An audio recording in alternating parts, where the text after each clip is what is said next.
So before, actually, right as you were hopping on, we were talking about. Mark had mentioned some Michigan fans think that Michigan will be undefeated rolling into Columbus, and I was saying that I think Michigan is at that point where they have been pretty good consistently, and now I think they are at the point where they can turn the corner to be one of the five or six elite teams in college football. And highlighting the Iowa game, I just feel like Michigan is the better team, and I understand that you're going into a difficult environment, but you're better than Iowa. And even one mistake, whether it be a fumble or a muff punt or an interception, I think Michigan is that much more talented than Iowa that they can overcome that and beat Iowa, and they should do that. I fully believe that. And to kind of repeat myself, but like we're gonna have conversations with Corey that week, and it'll be really good to talk about it. But I don't feel much different from the Big Ten championship than I do today when it comes to the Iowa versus Michigan game. I understand it's not a neutral site, but I don't feel any different. Yeah. Well, I will say this. I do believe that Corey will probably have, assuming that both Iowa and Michigan both get off to good starts.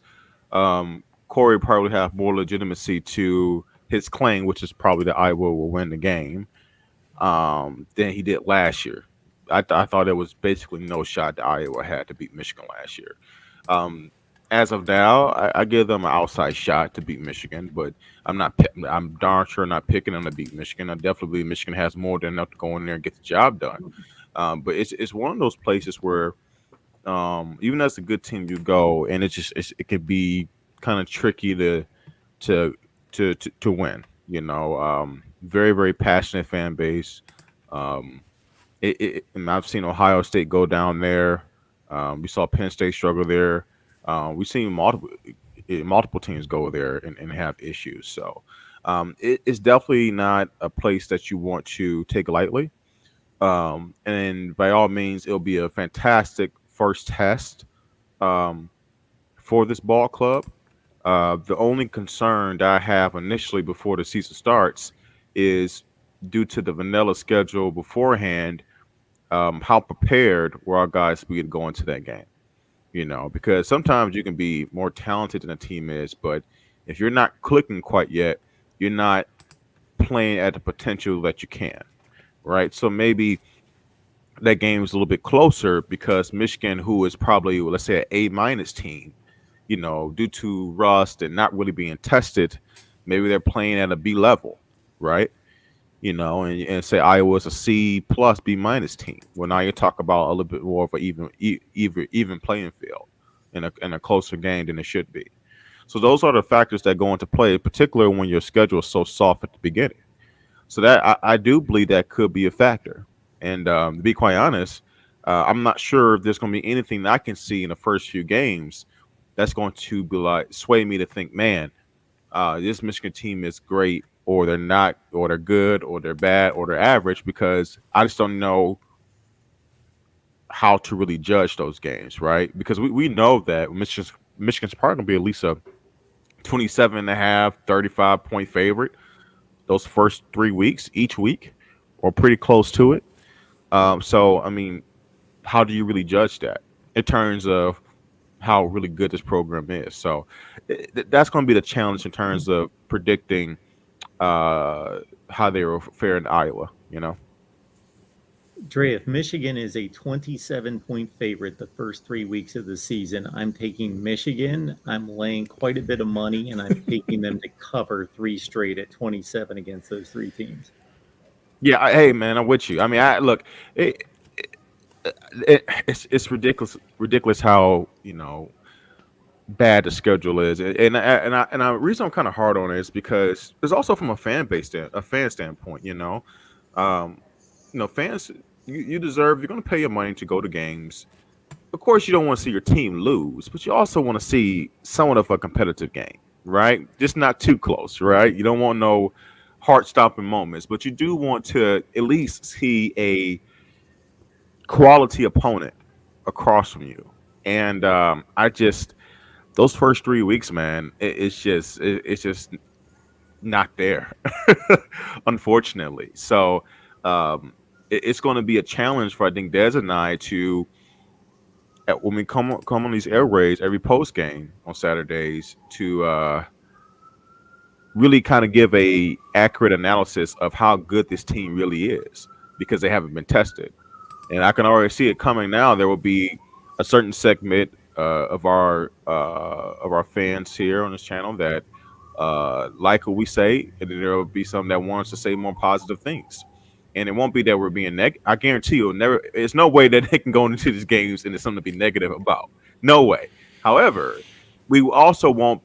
I can pretty much guarantee you, knowing how I am and how he is, we're probably not going to be, throwing parades after each of those games because, to be quite frank with you, it's a watered down scrimmage, and that sounds kind of disrespectful to the opponent, but it's just the reality of the situation.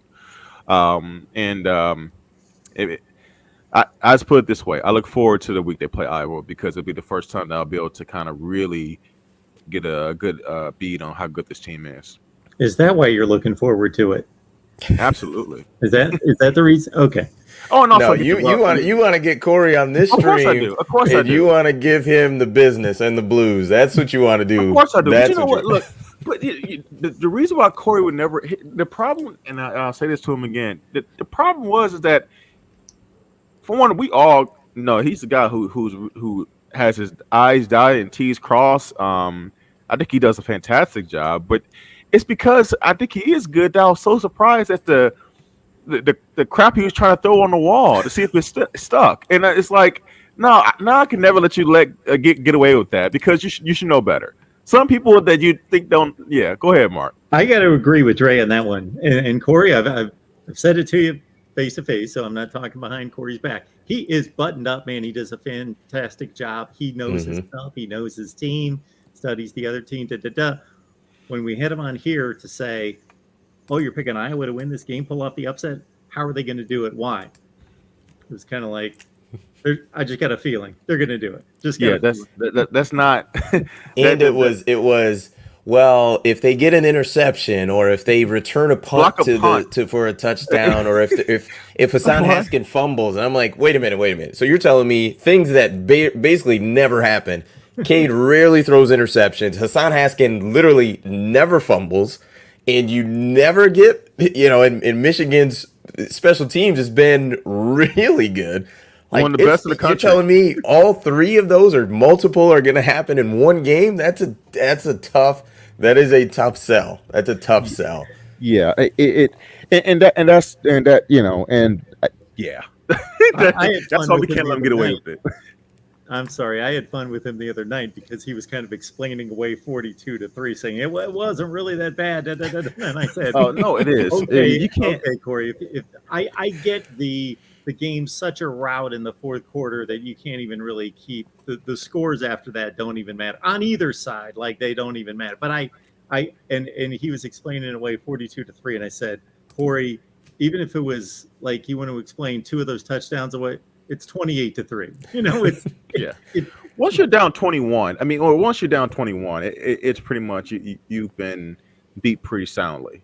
So anything after that is just gravy. But no, and I will stand on the point that I sent you a text after Michigan scored their first touchdown. It was the first score of the game. I still if think I'm that not was too mistaken. early, but whatever. Well, no, but that's how confident I am now, because I don't really know how to work all the data on my phone. I have to have the text messages just gradually delete, or otherwise I would have a snapshot of texting you as soon as Michigan scored that first touchdown, because that's how confident I was. Like, Iowa's not scoring. They are not scoring more than 7 points in this game. There's no way. So I stand by that. But sorry to interrupt, Trey. What were you going to say? No, look, you did send that after the first score. I thought it was way too early. And look, it's not like I expected Michigan to lose. I knew they would win, but I was like, well, no, I think Iowa will be a little bit more competitive, and they try. I just think offensively, they were so inept that it never gave them a real chance. And that's going to be the question for when Michigan matches up with them again this year. I don't even need to see any games. I know Michigan's offense is way better than Iowa's, way better in terms of scheme, in terms of talent. So I can already tell you initially, I don't know how Iowa's going to be able to score with a team like Michigan. Michigan should have a top 7 scoring offense in the country. I believe that. You have the weapons everywhere, outside, inside. You have really good offensive line play. Your quarterback play, no matter who is playing, at the bare minimum, will be solid. It won't be average. It won't be bad, average. It'll be solid to good. Now, rather if it's dynamic, it's the question. That's the only question about the quarterback position that I have. Will it be dynamic? But I know it will be solid to good, right? So, yeah, this offense should score a lot of points. And defensively, I have enough respect for the players that they still have left over that they'll find a way, even if they regress a little bit, to still be, adequate enough. Adequate, I'll say that. They're not going to be bad. I can't see this secondary, even without Daxton Hill, being like MSU's secondary defense last year. That sounds like a shot, but like I'm just trying to, like, they 14 that won 10 games last year. I mean, Sparty was really their secondary was really, really bad. So I told Des this, I think we were on a phone call. For Michigan to have a repeat of success they had last year, defensively, all they have to do is be adequate and solid, and play penalty-free football as much as possible, and tackle and do the fundamental things. And if their offense is able to supplement that slight regression on defense, they'll be just fine. And that's my prediction for the season to have to go the right way this year. That's how I see it playing out.